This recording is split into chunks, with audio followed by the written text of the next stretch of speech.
Permítanme presentarle al doctor Napoleón Cabrejo Ormachea.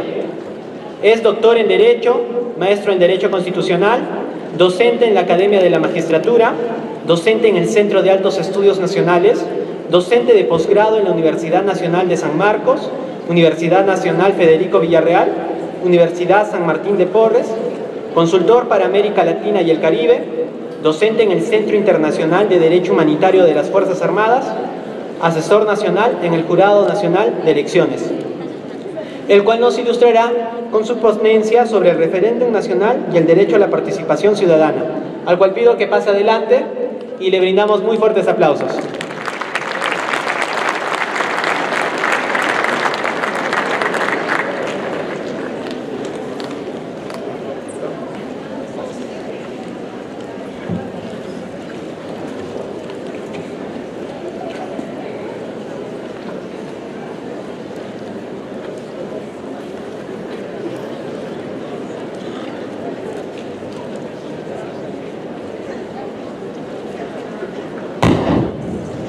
Buenas tardes con todos.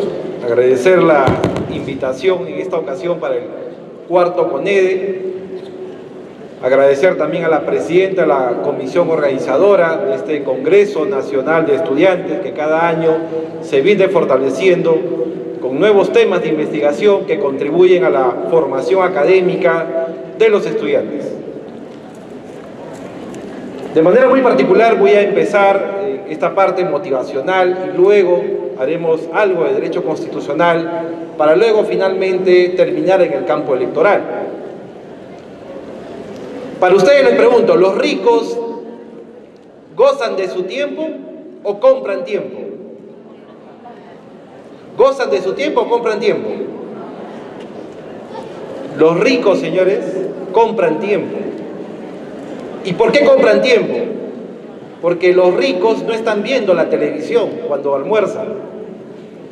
Los ricos conversan con personas que le ayudan a ser motivacionales a ricos. Conversan con personas que autoayudan la superación personal. Y ese conocimiento lo tienen determinadas personas. Y hoy ustedes son ricos, porque participan de un evento académico nacional, dejando de lado muchas actividades, o dejando a sus amigos, o dejando a personas tóxicas, para avanzar un peldaño en el conocimiento. Joven como ustedes, también participaba de los congresos, porque podías tener la participación directa con los conferencistas, pero también nutrirte de los temas de investigación. Y el joven abogado, o el que se forma en la carrera del derecho, tiene que investigar de manera diaria. Y eso hace que ustedes sean ricos en esta tarde. En el derecho constitucional se habla mucho de los derechos humanos, los derechos fundamentales y los derechos constitucionales. Pero ¿cuánto conocemos de manera conceptual ello? Los derechos humanos aparecen por primera vez a partir de la Declaración Universal de los Derechos Humanos. La Declaración Universal de los Derechos Humanos tiene una base axiológica que es la dignidad. Pero por la sola condición de ser humano, se le reconoce derechos, para no ver lo que sucedió en la Segunda Guerra Mundial. Esos derechos humanos, que tiene la característica de ser universal e imprescriptible, irradian en el mundo.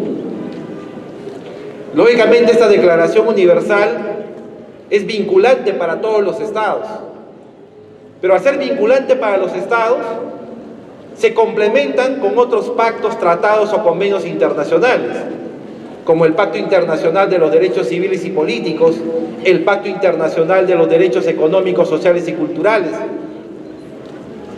Cuando los derechos humanos empiezan a irradiar y cuando un Estado reconoce en su ordenamiento jurídico, los incorpora a su ordenamiento jurídico, ya no son derechos humanos, son derechos fundamentales. Y como derechos fundamentales tienen como base a la persona. Todos los derechos humanos son derechos fundamentales. Pero una primera diferencia es la territorialidad. Porque los derechos humanos son universales y los derechos fundamentales pertenecen a un Estado en específico. Cuando yo cruzo la frontera, si yo soy ciudadano peruano, cruzo la frontera, tengo que invocar mi derecho humano. No puedo invocar un derecho fundamental porque es territorial. Y la misma base de la dignidad que está en los derechos humanos y en la Declaración Universal de los Derechos Humanos, también está en el artículo 1 de la Constitución. La estructura de la parte dogmática y orgánica de la Constitución obedece a la defensa de la persona humana y el respeto de su dignidad. Entonces, una primera pregunta que puede surgir: si todos los derechos humanos son derechos fundamentales, los derechos fundamentales en el Perú se reconocen, los nuevos derechos fundamentales. ¿Qué instituciones reconocen nuevos derechos fundamentales en el Perú? ¿Qué instituciones? El Tribunal Constitucional y el Congreso de la República. Y se van reconociendo nuevos derechos, porque los derechos fundamentales le pertenecen a un Estado en específico. Pero esos derechos fundamentales tienen límites y condiciones. Esos límites y condiciones los pone la ley. Por eso que en el Perú los derechos fundamentales son relativos, no son absolutos. Porque la ley me pone condiciones para el disfrute de mi derecho. Para el derecho a la participación política, si yo quiero ser candidato, está en la Constitución. Pero la ley me señala cuáles son los requisitos para eso. Domicilio múltiple, 2 años, haber nacido en la jurisdicción. Entonces, los derechos fundamentales propiamente tienen esos límites y condiciones que lo pone la ley. Pero la Constitución no solamente tiene derechos fundamentales, tiene otros derechos que están dispersos en la Constitución. Esos otros derechos son los derechos constitucionales. Por ejemplo, el artículo 29 de la Constitución: todo trabajador tiene derecho a gozar de reparto de las utilidades. Pero ese derecho constitucional está ahí porque lo puso el constituyente. No tiene una naturaleza de los derechos humanos, tampoco está en la categoría de los derechos fundamentales. Es un derecho constitucional. Y cuando damos lectura a la Constitución, en los artículos del 1 al 206, por lo menos mínimamente un estudiante tendría que conocer, cuando lee un artículo de la Constitución, ese artículo es una regla, es un principio, es una directriz. ¿Qué estoy leyendo en la Constitución? Porque cuando yo doy lectura, no es igual leer una ley que leer la Constitución. Veamos como ejemplo, ¿cuándo estaríamos en una regla? En la Constitución hay diversos artículos donde la regla se señala. Hay un supuesto fáctico y hay una consecuencia. La regla se tiene que cumplir sí o sí. La regla no admite excepciones. Por lo tanto, es de obligatorio cumplimiento. Para ser candidato a la presidencia de la República, ¿cuál es la edad? Para ser candidato, 35. Supuesto fáctico, tener 35 años. La consecuencia, candidato a la presidencia. ¿Alguien que tenga menos de 35 puede ser candidato? ¿Puede o no ser candidato? No puede. Es una regla. Cuando una persona está detenida, ¿cuál es el máximo de tiempo para ser puesto a disposición de las autoridades? 48 horas. ¿Puede estar 72 horas? Una regla. En el Perú tenemos un supuesto para la prisión por deudas.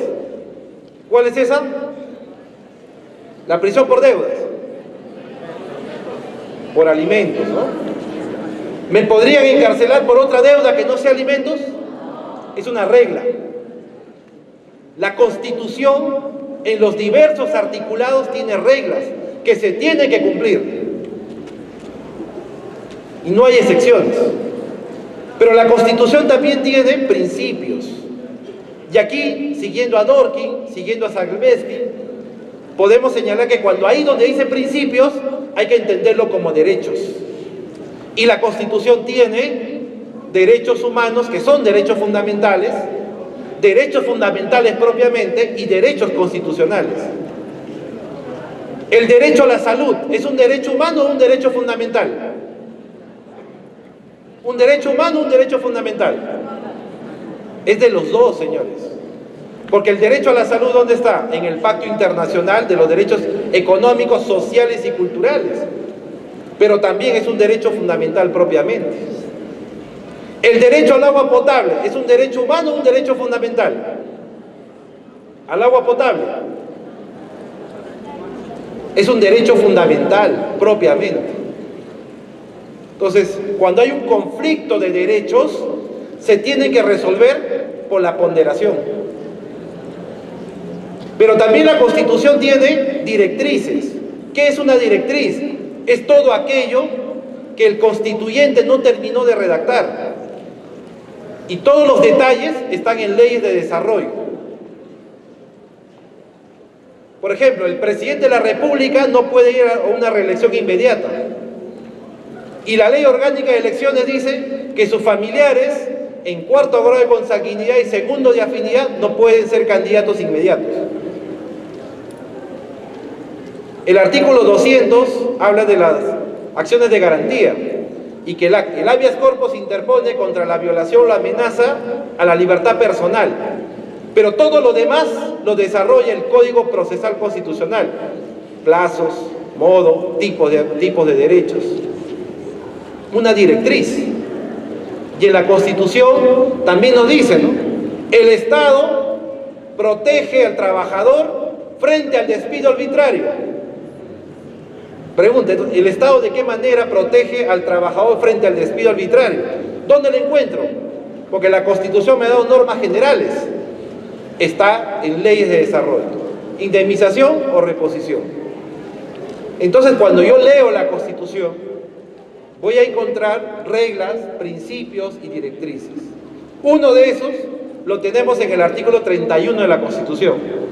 Y el artículo 31 nos dice que todo ciudadano puede participar en los asuntos públicos del país, mediante revocatoria de autoridades, remoción, referéndum. ¿Y dónde está desarrollado el referéndum? Porque la Constitución solo ha puesto referéndum. Entonces tenemos que ir a la ley 26.300, la ley de los derechos de participación y control ciudadano. Ahí está desarrollado cómo tenemos que realizar un referéndum, desde la compra del kit electoral y la presentación de la iniciativa. Pero eso es cuando es una iniciativa ciudadana.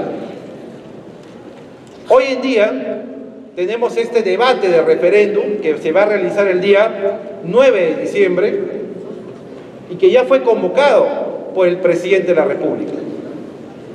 Un primer debate que se dio en el campo académico. ¿Quién convoca referéndum? Porque para nosotros el referéndum debería estar en la ley 26.300. Pero la ley 26.300 es una iniciativa ciudadana para participar o para controlar a mi autoridad. Pero el 206 de la Constitución, nuestra Constitución del 93, ha tenido 17 reformas constitucionales. Las 17 reformas constitucionales, todas han seguido un mecanismo único: convocarse a 2 legislaturas ordinarias, sucesivas y aprobadas por la mayoría calificada. Todas han seguido esa estructura.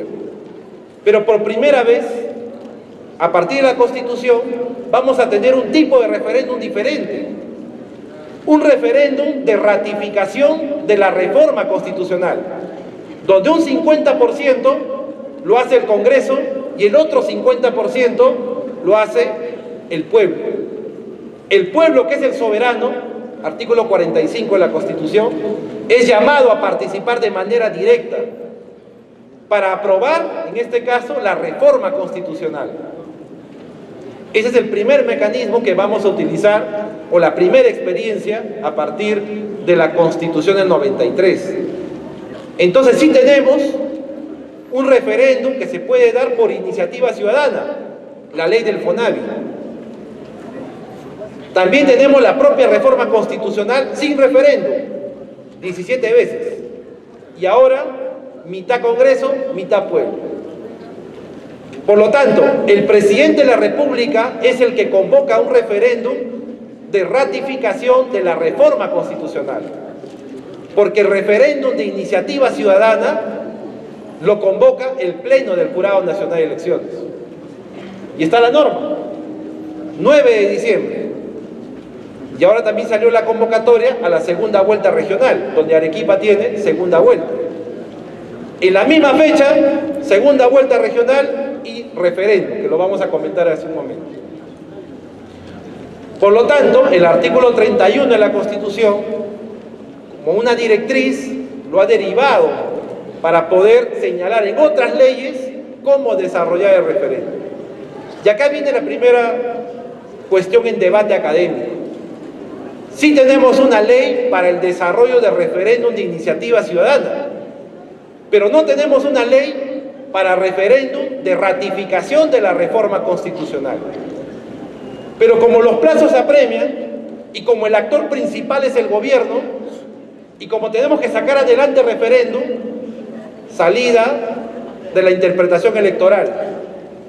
Todo lo que no está señalado, pero puede ser aplicable, se extrae de la ley 26.300. ¿Qué se puede extraer de la ley 26.300? El resultado del referéndum. Nuestra Constitución, como tal, en su artículo 43, nos señala que somos una forma republicana de gobierno, pero también tenemos la democracia representativa y la democracia directa. En esta ocasión, el Congreso ha hecho su parte. Es ahora que el pueblo ha sido convocado de manera directa para responder si aprueba o desaprueba la ratificación de la reforma constitucional. Es un modelo único. Nuestra experiencia a nivel de la Constitución nos dice en su artículo 32, el referéndum se habilita para hacer la reforma total o parcial de la Constitución, se habilita para la aprobación de normas con rango de ley, también para la desaprobación, se habilita para aprobar ordenanzas municipales, ordenanzas regionales.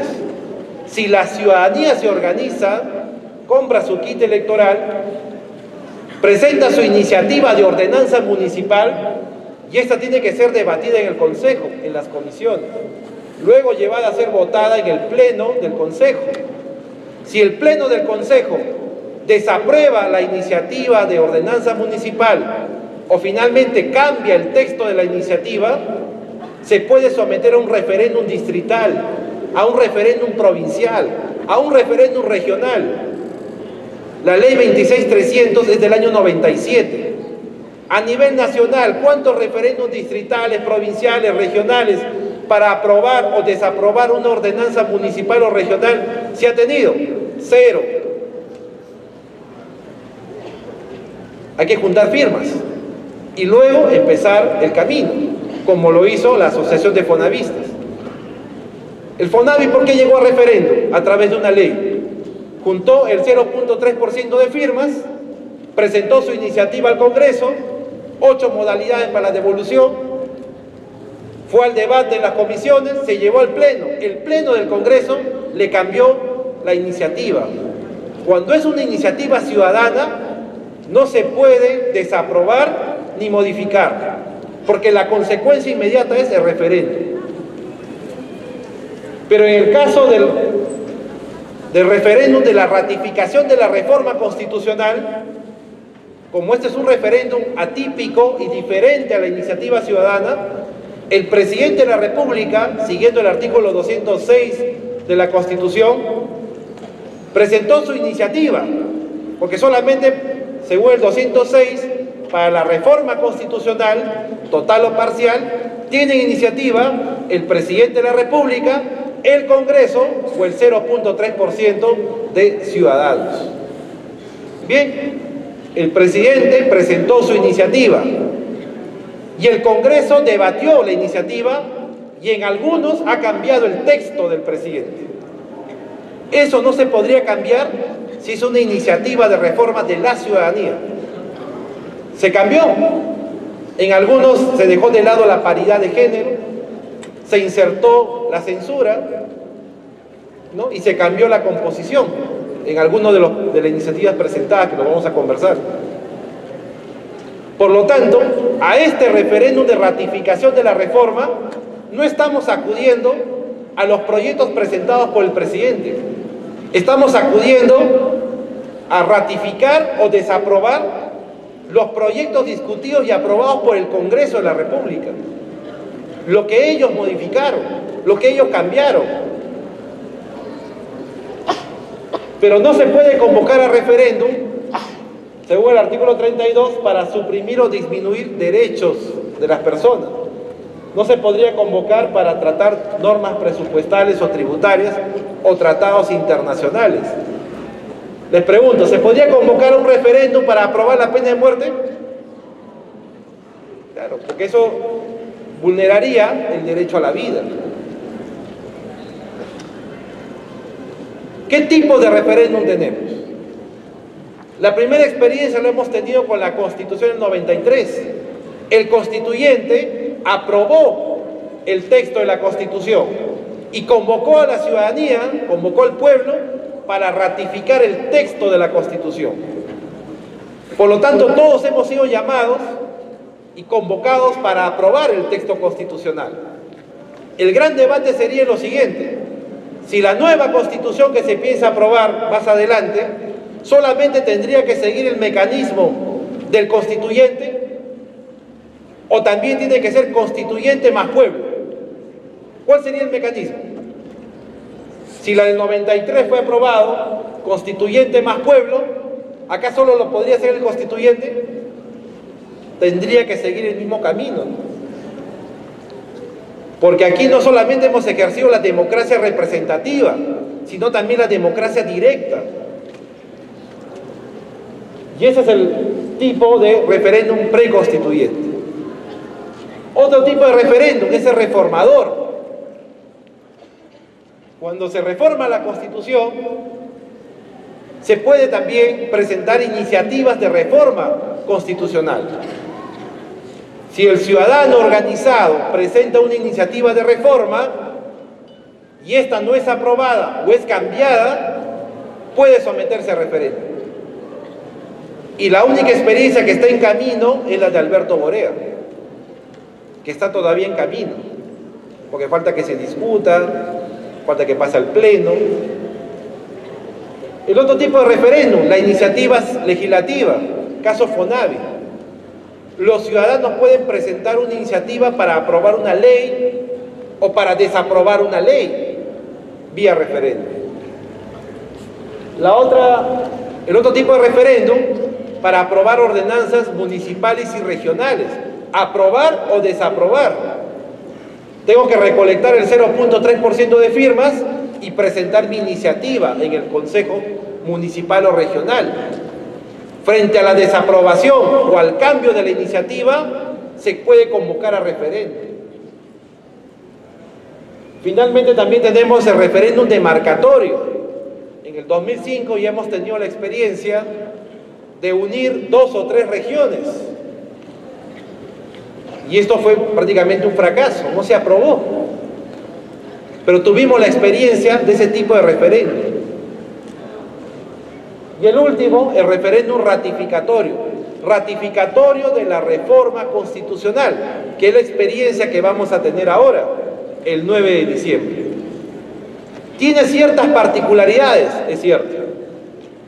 Veamos unas particularidades propiamente. ¿Qué pasa si la ciudadanía es convocada el 9 de diciembre y acudimos a votar? La mayor importancia lo tiene en este momento la segunda vuelta regional. Estamos tan preocupados en elegir un alcalde, un gobernador regional que tiene un mandato de 4 años.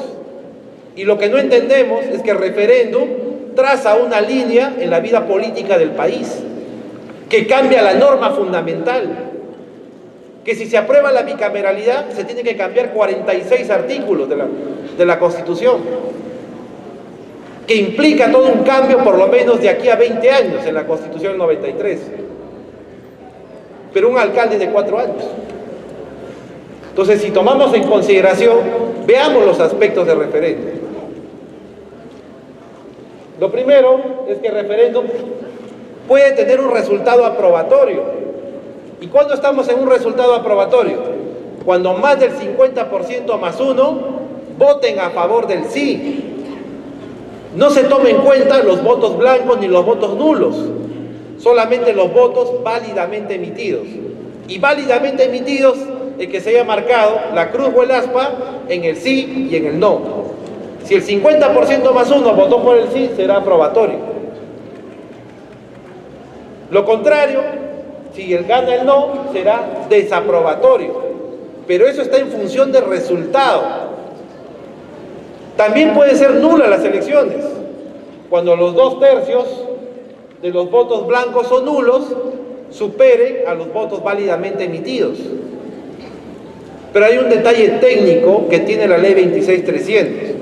Una cosa es el resultado del referéndum, pero otra cosa es la validez del referéndum. Para que el referéndum sea válido, tiene que haber ido a votar y ser aprobada por no menos del 30% de electores. El 30% de electores que están en el padrón mínimamente tienen que haber acudido a votar. Y si el voto es obligatorio en el Perú, todos estamos llamados a votar. Acá les he traído un pequeño gráfico. ¿Cuándo serían los votos válidos? Sí, por lo menos tenemos el 50% más uno que han votado por el sí.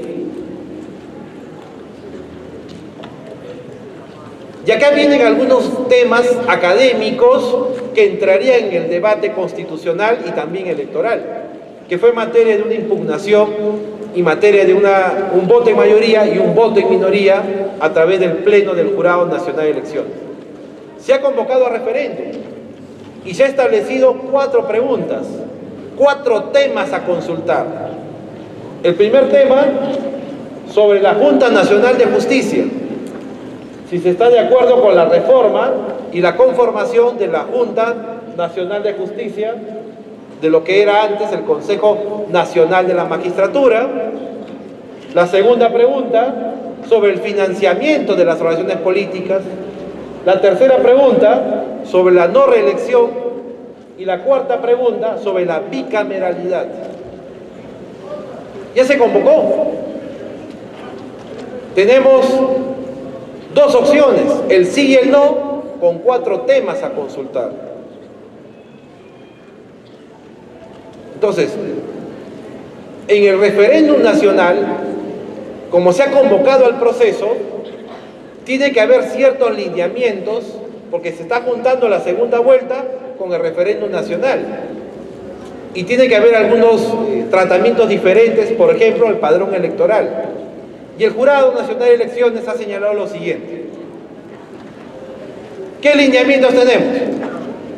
En el referéndum nacional tienen que votar los peruanos que residen en el extranjero. Porque en la segunda vuelta regional, como es territorial, no votan los extranjeros. Entonces, se tiene que ampliar el padrón electoral.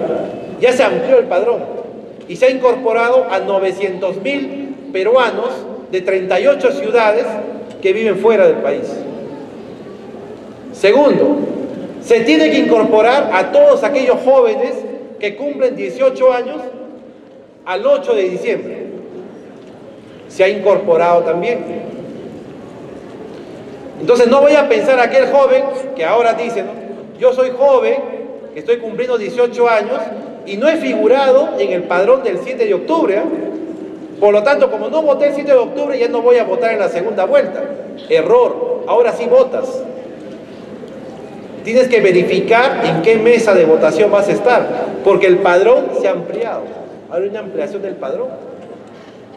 Primer detalle.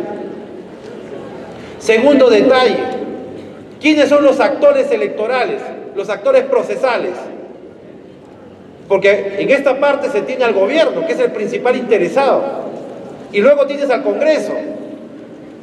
Pero la ciudadanía, representados en los partidos, en los movimientos regionales, ellos son los actores procesales. Y el jurado que ha establecido que los actores procesales tienen que inscribirse. Partido político, movimiento regional, que desee plantear impugnaciones, que desee plantear apelaciones, la parte procesal, electoral, tiene que estar inscrito. ¿Saben cuántas organizaciones políticas se inscribieron? Uno, un movimiento regional de Ayacucho. Y los partidos políticos están preocupados en la segunda vuelta. Pero ¿cuál va a ser la consecuencia? No podrán presentar impugnaciones.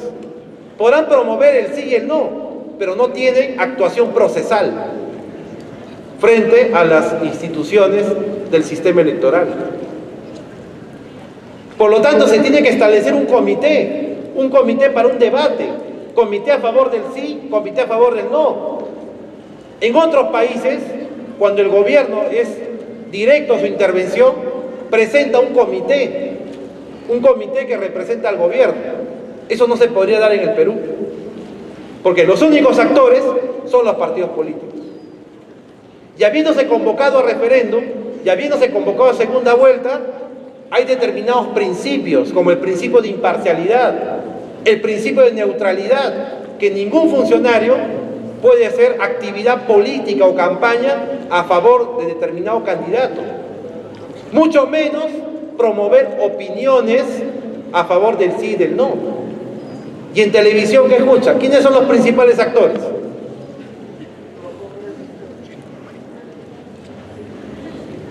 Las organizaciones se inscriben, habíamos señalado, y solamente tenemos a una organización que se ha inscrito, de Ayacucho, y que ha sentado su posición frente a los temas en consulta. Pero un partido político ha presentado una impugnación a la cédula, y a raíz de esta impugnación a la cédula se ha visto el trabajo constitucional y electoral en el Jurado Nacional de Elecciones. ¿Cuál fue el debate frente a la impugnación de la cédula? Lo que habíamos señalado es que ¿quién lo convoca a referéndum de ratificación de la reforma constitucional? ¿Quién convoca? El presidente, ¿no? Y el presidente, por ley, puede establecer los temas a consultar, los temas, pero ¿puede plantear el orden de las preguntas? Entonces, el orden, no hay ningún marco normativo legal que ampare al presidente establecer el orden de las preguntas. Sí los temas, pero no el orden. Por lo tanto, cuando se plantea la impugnación, y esta impugnación se resolvió a mayoría, como está la cédula, y el voto en minoría trasciende. ¿Por qué? Vamos al orden de las preguntas. El Ejecutivo, cuando envía al Congreso, lo envía en un orden. El Congreso, cuando debate, lo debate en otro orden. Ya son dos tipos de órdenes diferentes. Y el Congreso lo devuelve al Ejecutivo. Y el Ejecutivo saca la cédula con el orden de preguntas. Y lo hace en un tercer orden. Tres tipos de órdenes diferentes de preguntas. Por lo tanto, si no hay marco legal y todo el ordenamiento jurídico descansa en la Constitución, si hay un vacío legal y tenemos la Constitución, y la Constitución está sistematizada por capítulos, y se da lectura del 1 al 206, y existe el capítulo económico, el capítulo cultural, el capítulo electoral, y está sistematizado. Por lo tanto, el orden de las preguntas sí es relevante, porque lo que está modificando es la Constitución. Entonces yo no puedo pues establecer, no podría yo establecer la primera pregunta. ¿Está de acuerdo usted con la Junta Nacional de Justicia antes Consejo Nacional de la Magistratura. Es decir, el artículo 152 de la Constitución está primero. La segunda pregunta, financiamiento de partidos políticos. El artículo 35 está segundo. El tercero, la no reelección. El artículo 90 está tercero. Y la cuarta pregunta, sobre la bicameralidad, que parte a partir del artículo 70 de la Constitución. O sea, todo está desordenado. Por lo tanto, el orden que debería haber seguido debería ser el orden de la Constitución, porque la Constitución está ordenada. ¿Se imaginan ustedes hacer una pregunta, primero lo orgánico y luego lo dogmático? Altera y cambia el texto de la Constitución. Pero no, ya se aprobó. OMPE no discutió nada, también aprobó la cédula. El voto en minoría cuestiona, porque el voto en mayoría, ¿qué dijo? El orden es irrelevante. El voto en minoría dijo, no, el orden sí es relevante, tiene relevancia frente a la Constitución. Primer aspecto. Segundo aspecto, esta es la cédula que les van a entregar el 9 de diciembre y donde todos tienen que ir a votar por el sí y por el no. Pero ese es el voto manual, y acá en Arequipa se va a aplicar el voto manual. O sea, un ciudadano solo tiene dos opciones, o marca el sí o marca el no. Pero aquel ciudadano que vota votación electrónica presencial tiene en su cédula por cada pregunta sí, no, voto blanco, voto nulo. La segunda pregunta, sí, no, voto blanco, voto nulo. Tercera pregunta, sí, no, voto blanco, voto nulo. Sí, no, voto blanco, voto nulo. Bienvenido a la tecnología, ¿no? Pero ¿qué dice la Constitución? Artículo 31. El voto es secreto, obligatorio, igual. ¿Por qué hacemos un trato diferenciado en aquellos que votan vía electrónica versus los que votan vía manual? Si al electrónico le pongo 4 opciones, al manual también habría que ponerle 4 opciones. Pero no. Acá se pone por un lado sí, por el otro no. Segundo, debate académico. Tercer debate académico. Nos han impuesto que el ciudadano tiene necesariamente que ir a marcar el sí y el no, en el orden que se ha impuesto. ¿Y por qué no puede ser inverso? ¿Por qué el no va primero y el sí va después? ¿Por qué necesariamente? ¿Dónde está señalado? Marco normativo, que primero va el sí y luego va el no. Si no hay ley de ratificación de la reforma constitucional, tampoco entra el debate.